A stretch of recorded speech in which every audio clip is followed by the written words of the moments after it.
हिंदी कन्नड़ा तमिल नहीं, तमिल नहीं क्या भैया? भैया हम लोग का सेफ्टी करेंगे भैया। बैठ ले।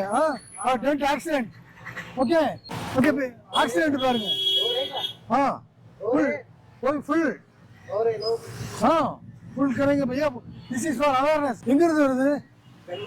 பெங்களூரா? சார் பெங்களூர்ல இருந்து வருது, கர்நாடகால இருந்து வந்துருச்சு வண்டி. ஆனா நம்ம ஊருக்குள்ள ஓடுது, நிறைய பக்கம் ஆக்சிடென்ட் ஆயிருக்கு. என்ன பின்னாடி வர வண்டிகளும் தெரியல, யாரும் அந்த மாதிரி பின்னாடி எடுத்துக்கொண்டு அடிச்ச மாதிரி தான் இருக்குது. சாலைகள்ல போறப்ப இந்த மாதிரி வண்டி கொடுத்து விடுறவங்க இந்த மாதிரி ஸ்டிக்கர்லாம் ஒட்டி கொடுத்து விடுங்க, ரிஃப்ளெக்டிங் ஸ்டிக்கர். ஏன்னா அதான் பின்னாடி வரவங்களுக்கு சேஃப்டியா இருக்கும். சேஃப்டி இம்பார்ட்டன்ட் பையா. அதனால எல்லாருமே இந்த வண்டிகள், இந்த மாதிரி வச்சிருக்கிற வண்டிகள், எல்லா வண்டிகளுமே இது எங்க வேணாலும் நிறுத்துவீங்க போவீங்க. இந்த மாதிரி அவசரத்துல போறப்ப எல்லா பக்கமே ஒட்டி வண்டியை ரிஃப்ளெக்டிங் ஸ்டிக்கர் ஒட்டி கொடுத்து விடுங்க.